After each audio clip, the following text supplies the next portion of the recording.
Break के बाद एक बार फिर से आपका स्वागत है। आप देख रहे हैं टैक्स गुरु और आपके सवालों का जवाब देने के लिए हमारे साथ बनी हुई हैं जाने मानी tax expert Gauri Chadha.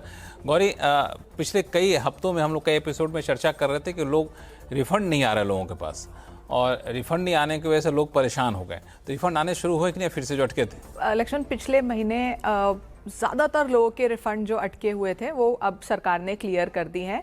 Most likely आप सबका रिफंड अब आ गया। सबका रिफंड आ गया। तो आप लोगों को लगता है बहुत सरकार की आलोचना की होगी, रिफंड आया नहीं, तो सरकार ने सुन लिया आपकी बात और साथ ही साथ इंटरेस्ट भी दिया होगा, उसको जरूर चेक करिए। अच्छा, कई लोग ये करें कि इंटरेस्ट कम आया है, फिर इंटरेस्ट नहीं आया, ऐसा भी हुआ है क्या कई लोग?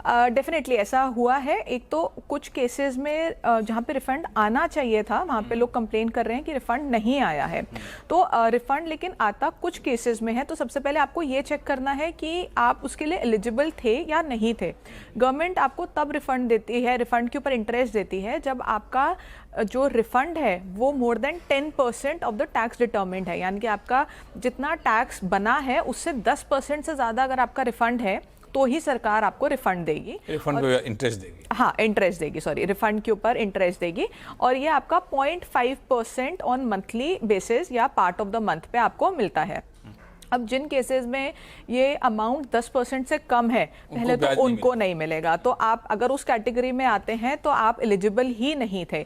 हालांकि कई लोग हैं जो इस कैटेगरी में आते थे जिनका 10% से ज़्यादा का रिफंड था, उनको भी रिफंड शायद इंटरेस्ट नहीं मिला है। तो उनको ये चीज़ चेक करनी होगी कि उनको क्यों नहीं मिला है। अगर टोटली सीपीसी की ओर से प्रोसेसिंग में गलती हुई है तो आप उसके लिए रेक्टिफिकेशन रेज कर सकते हैं या रीप्रोसेस कर सकते हैं अपनी रिटर्न को। और कुछ केसेस में आप ऐसा देखेंगे कि आपको रिफंड जितना क्लेम किया था उससे कम आया है।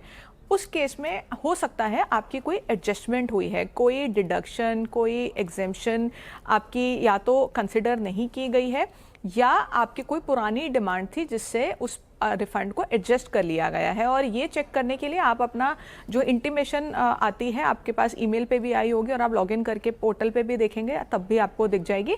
उसमें टैबुलर फॉर्म में पूरी कैलकुलेशंस होती हैं, आपको इजीली आप स्पॉट कर लेंगे कि कहाँ पे डिफरेंस आया है। तो दो ही केसेस हो सकते हैं, एक तो अगर आपको ज़्यादा अमाउंट आया है तो वो इंटरेस्ट होगा, कम आया है तो कोई एडजस्टमेंट हुई होगी, और अगर आप रिफंड डिजर्व करते थे आपको नहीं आया है तो आपको रेक्टिफिकेशन फाइल करनी होगी। चलिए, तो ये तीनों हालात में आप देखिए आप किस कैटेगरी में फॉल करते हैं और उस कैटेगरी के हिसाब से आपको आगे कदम यहाँ पे सोचना है।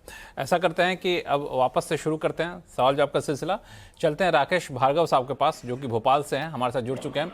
राकेश जी नमस्कार। नमस्ते सर, मेरा सवाल है कि जब हमेशा ये सब बोलते हैं कि इन्वेस्टमेंट करेंगे रेसिडेंशियल हाउस में तो उसको कैपिटल गेन एग्जाम मानेंगे, तो सर इन्वेस्टमेंट का मतलब क्या होगा? इन्वेस्टमेंट कब कंप्लीट माना जाएगा? एक टीन शेड का घर बना ले, आदमी स्लैब डाले, कब कैसा क्या माना जाएगा? इंटरेस्टिंग क्वेश्चन है ये लक्ष्मण। ये सबसे ज़्यादा लिटिगेशन का मैटर है। अच्छा। अगर हम देखें तो इस पर्टिकुलर इशू पे सबसे ज़्यादा लिटिगेशन होती है और चल रही है, और बहुत सारी जजमेंट्स हैं इन केसेस को लेके। तो अगर हम सेक्शन 54 या 54F की एग्जेम्पशन की बात कर रहे हैं जहाँ पे हम अपना जो रेजिडेंशियल घर है वो खरीद रहे हैं, तो सबसे आसान और सेफ तरीका है कि आप डेट ऑफ पोजेशन को कंसिडर करें। हालांकि बहुत सारी जजमेंट्स ऐसा भी कहती हैं कि डेट ऑफ अलॉटमेंट को कंसिडर कर लिया जाएगा, लेकिन उन केसेस में फैक्ट्स ऑफ द केस अलग हो सकते हैं। तो अगर आपको सेफ रहना है आप डेट ऑफ पोजेशन को कंसिडर करें। अगर आप कोई और डेट कंसिडर कर रहे हैं या आप डेट ऑफ पोजेशन कंसिडर नहीं कर रहे हैं बेसिकली, तो आप ये सोचिए कि आप लिटिगेशन में हो सकता है आपका केस आ जाए, आपका स्क्रूटनी आएगा तो प्रॉब्लम आएगी, आपको आगे अपील में जाना होगा। तो ऐसा रिस्क आप ना लें। और अगर आप ऐसा रिस्क ले रहे हैं कि आप डेट ऑफ पोजेशन के अलावा कोई डेट कंसिडर कर रहे हैं, तो आपको श्योर होना चाहिए पहले कि आप उस चीज़ के लिए एलिजिबल हैं based on the prior judgments. तो अगर आप किसी भी ऐसी प्रॉब्लम में नहीं फंसना चाहते हैं, सीधा डेट ऑफ पोजेशन को आप कंसिडर करें और अपना जो टाइम पीरियड है 2 इयर्स 3 इयर्स वो वहीं से आप कंसिडर करें। ये भी कह रहे थे ना कि माने टीन शेड वाला मकान बना लिया तो क्या वही मकान बना माना जाएगा? देखिए, इसमें भी दोबारा अगर मैं बात करूं तो ये भी एक लिटिगेशन का मैटर है। अगर आप प्रूव कर सकते हैं कि वो घर रहने लायक है, आप उसमें इजीली रह सकते हैं, उसमें घर में जितना सब कुछ होना चाहिए वो सब है और वो लिवेबल घर है, तो आप वो क्लेम कर सकते हैं। उसमें एक्ट में कहीं भी ये नहीं लिखा है कि आपको ईंटों से ही घर बनाना है। आप जैसे भी घर बना रहे हैं वो लिवेबल होना चाहिए। तो इसको कि कौन सर्टिफाई करे कि रहने लायक घर है कि नहीं? ये आपके ऊपर है कि आप कैसे प्रूव करते हैं अगर केस आता है। हाँ, लेकिन अगर आपका घर जेन्युइनली लिवेबल है तो प्रूव करने में कोई दिक्कत नहीं होगी। अच्छा, एक चीज़ और बता दीजिए कि ये चूंकि बड़ा बेसिक सवाल पूछे कि जब घर बेचे और दूसरा घर कंप्लीशन, तो घर बनाने चले हैं तब से माना जाएगा कि घर कंप्लीट हो जाएगा, तब से माना जाएगा जो आपने कंप्लीशन सर्टिफिकेट के आधार पे माना जाएगा? अगर आप कंस्ट्रक्ट कर रहे हैं तो आपको 3 साल के अंदर कंस्ट्रक्ट करना है। और जब construction completion, to be on the safer side, जो एक्ट में लिखा है उसको अगर हम ऐसे ही पढ़ें तो आपका कंप्लीशन सर्टिफिकेट पे डिपेंड करता है। लेकिन जैसे मैंने कहा कि थोड़ा बहुत आगे पीछे कुछ केसेस में जजमेंट्स हैं, लेकिन वो रिस्क लेने वाली बात होगी। तो कुल मिला के 3 साल के भीतर घर आपका बन जाना चाहिए। बिल्कुल बिल्कुल। राकेश जी, सारे सवालों के जवाब मिल गए? सारे सवालों के जवाब मिल गए? चलिए, बहुत बहुत धन्यवाद हमारे साथ जुड़ने के लिए। अब ऐसा करते हैं, नई दिल्ली चलते हैं जहाँ से ब्रिज मोहन जी हमारे साथ हैं। ब्रिज मोहन जी, नमस्कार। नमस्कार जी।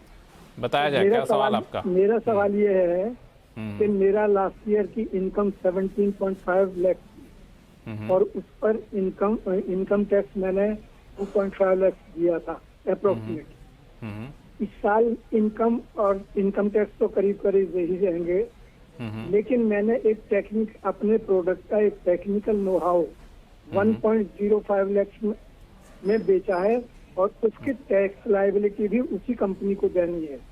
मैं ये जानना चाहता हूँ कि उसकी टैक्स लायबिलिटी कितनी बनेगी 1.05 लाख की। आपकी इस साल की इनकम कितनी है इसके अलावा, 1.05 के अलावा? 17.5 लाख थी लास्ट ईयर, करीब इतनी रहेगी। और वो आपकी सैलरी इनकम है या वो भी कोई प्रोफेशनल इनकम आ रही है? नहीं, मैंने ये वो जो है वो मेरी इंटरेस्ट की इनकम है। Interest plus business. Interest plus business income, ठीक है। 17 लाख आपकी इंटरेस्ट इनकम है और ये जो 1.05 है ये आपकी प्रोफेशनल या बिजनेस इनकम मानी जाएगी। तो जो आपकी इंटरेस्ट की इनकम है उसके ऊपर आपको कोई डिडक्शन नहीं मिलेगी। आपको एज इट इज उसको इनकम फ्रॉम अदर सोर्सेज में रिपोर्ट करना होगा। जो आपने टेक्निकल नो हाउ के लिए आपको 1.05 मिला है, इस पे मोस्ट लाइकली आपका 10% का TDS डिडक्ट होके आपको मिला होगा। तो आप इसको 1.05 को बिजनेस प्रोफेशन में दिखाएंगे। अगर आपने इस इनकम को अर्न करने के लिए कुछ खर्चा किया है, आप उसको इसमें से माइनस कर सकते हैं और बैलेंस अमाउंट के ऊपर आपको टैक्स देना होगा। ये जो बैलेंस बचेगा, सपोज करिए 1,05,000 की आपकी इनकम है और आपका 5,000 का खर्चा हुआ है, तो 1 लाख के ऊपर आपको टैक्स देना होगा। ये 1 लाख आपका स्लैब रेट पे चला जाएगा, यानी कि जो 17 लाख की इनकम है उसमें ऐड हो जाएगा, तो 18 लाख के ऊपर आपको टैक्स देना होगा। तो इसमें कितना खर्चा क्लेम कर सकते हैं, कोई लिमिट है? खर्चा कुछ भी क्लेम कर सकते हैं, प्रोवाइडेड वो जेन्युइन खर्चा हो, उस बिजनेस से रिलेटेड हो। ऐसा नहीं कि 1,05,000 1,05,000 का खर्चा ही दिखा दिया, ऐसा नहीं दिखा सकते हैं, वो भी दिखा सकते हैं अगर जेन्युइन है। लोग लॉस दिखाते हैं, लेकिन जेन्युइन होना चाहिए, क्योंकि कई बार शुरू के सालों में हो सकता है कि आपका खर्चा ज्यादा हो, लेकिन जेन्युइन होना चाहिए। ऐसा नहीं कि पर्सनल खर्चे आप उसमें क्लेम कर लें। ब्रिजमोहन जी, आपके बहुत सारे सवाल के बहुत सारे जवाब मिल गए। आप अपनी सुविधानुसार जो आपको सूट करे उसका पालन करिए, और फिर भी कोई उलझन हो तो हमें लिखिएगा। और गौरी, बहुत बहुत धन्यवाद सभी सवालों का जवाब देने के लिए। तो आपके पास कोई भी सवाल हो, ऐसे ही सवाल जिसमें आप फंसे हुए हैं, कई सारे उलझन हो, तो आप हमें लिख भेजिए tax@moneycontrol.com पे। और अपना सवाल जब भेजें तो अपना नाम और मोबाइल नंबर लिखना ना भूलें। टैक्स गुरु में फिलहाल इतना ही। देखते रहिए CNBC आवाज़। नमस्कार।